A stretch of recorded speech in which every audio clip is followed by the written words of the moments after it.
Girl Plans, God Laughs by Sharon Francis and read by Elizabeth Revill.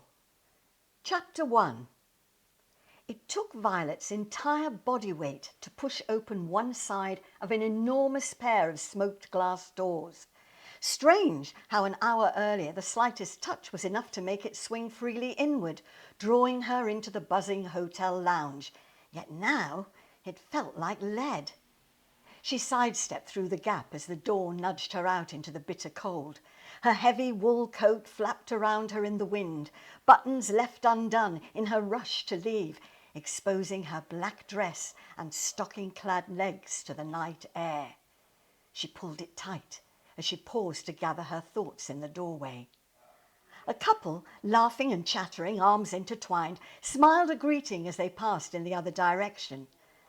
For a moment, Violet was in no man's land, part of her still in the warmth ambient music, willing her feet to join the party, while the other part felt the sandblasting of sleet against her skin, tendrils of hair snatched from its chignon, heard the tooting of horns and roaring engines in the street.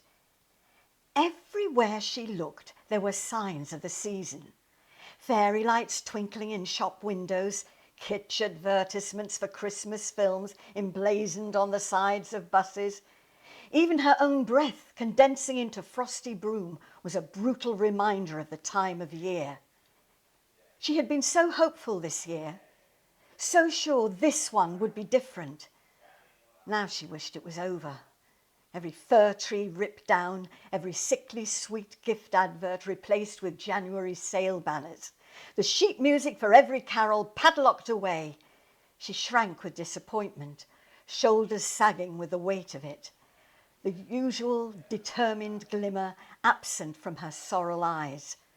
The tremor of her hand was obvious as she tidied a lock of hair behind her ear. "Look at you," she chastised herself. "How did you get to this state?"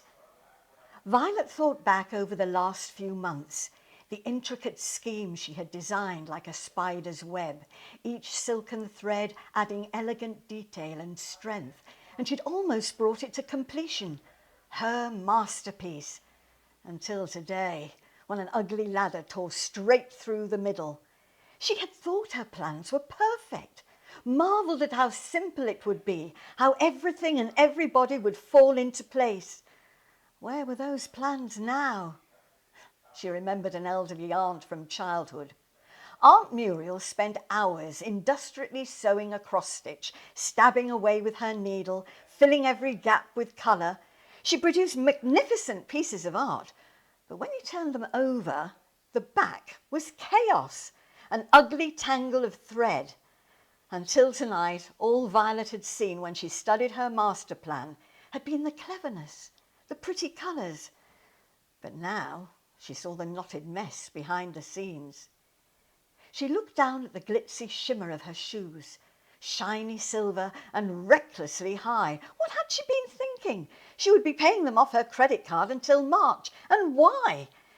They, like many of her recent choices, had not been good ones. They had been weighted by an unfounded confidence. She had had such faith in herself, faith in the plan, faith in what? Her hand moved to the cross at her neck, index finger rubbing over the face of it, tracing the fine engraving before she let it drop away. What was there she could possibly have faith in now?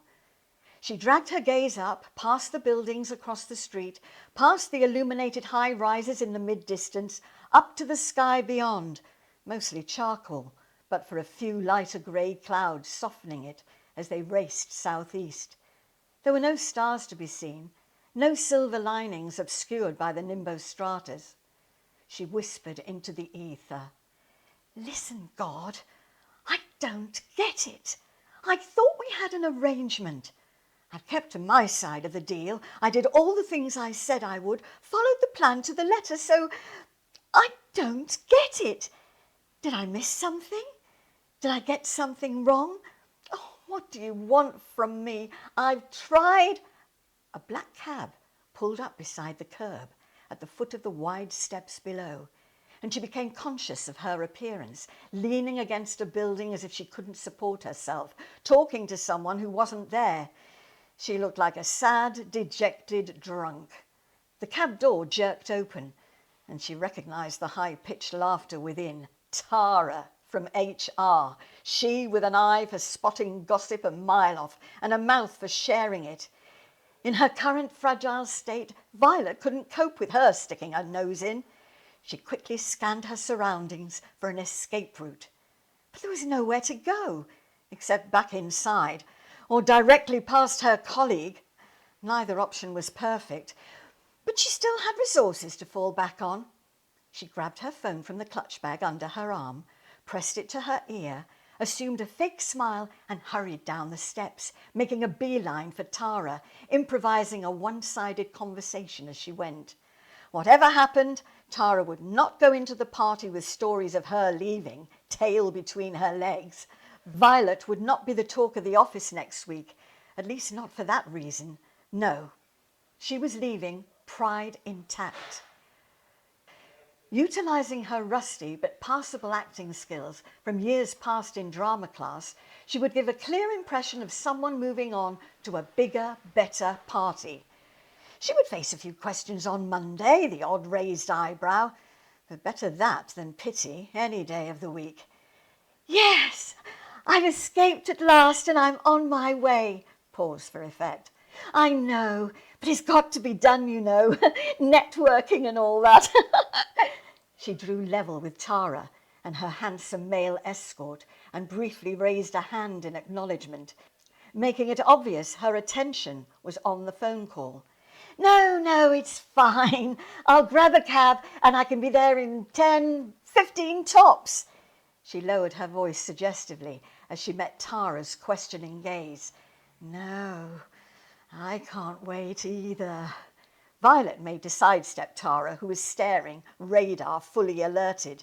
Can I hijack your cab, Tara, honey? I'm in such a hurry.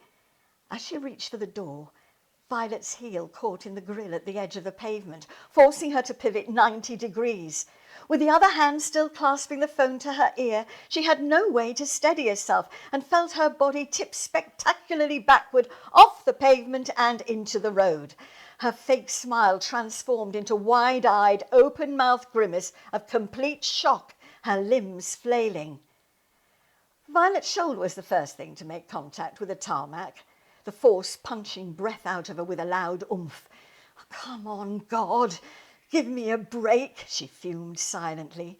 Then her head hit the road, and everything became still and distant. She could hear Tara screaming, the clatter of feet rushing from all directions. A vaguely familiar face with warm dark eyes and a scar above his left brow hovered above her. His lips were moving and someone was asking if she was all right, but the two didn't fit together. They were out of sync and it was confusing, taking all her concentration to decipher the words. Violet's brain began to withdraw like a slow slide down a tunnel. I bet there's light at the other end, she thought. You're not supposed to go into the light, are you? Because that means death, or heaven, or something. Logic chipped in. Hang on 1 minute. Heaven means God, and I have a mammoth-sized bone to pick with him. She allowed herself to continue floating away from her bruised body. Her senses closed down one by one. The taste of blood from where she'd bitten her tongue dissipated. The smell of rain on wet tarmac disappeared. The hustle and bustle above her faded from colour to black and white, to shadow, and then darkness. She remembered reading somewhere that hearing was the last sense to go, but that was not her experience. When sound finally became so faint it no longer reached her, she became aware of something else, a residue of feeling, one final connection with the world, peripheral but constant, the warm, comforting sensation of her hand being held. The descent had been gentle and controlled, but that small touch of human contact created a dilemma which steadied and gradually tightened its grip. It anchored her. She longed to hold on to it, that tingle of rightness starting where her fingers were enveloped by a larger, stronger hand and crept all the way up her arm. But at the same time, she yearned to go on. She wanted her moment of truth with God, wanted to look him square in the eye and hear his excuses. She needed to have her say, to shout and complain, to make him listen. She wanted justice.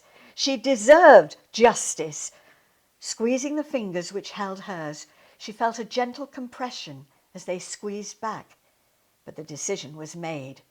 Releasing herself from the grasp, she let go of everything which finally connected her with the world. She shut down, and time stopped. The nothingness, the empty blackness, could have lasted moments or a million years. She was lost, free-falling, and content in her separation from everything, the freedom of non-existence. Eventually, though, a subtle but definite alteration to her state, cut through the fog, caused her to hesitantly explore whether there was anything there beyond her own being. Her eyelids fluttered open, like a newborn discovering the world for the first time, uncomprehending, unfocused, until vague colours and shapes became vividly clear, and she realised with a start what she was looking at.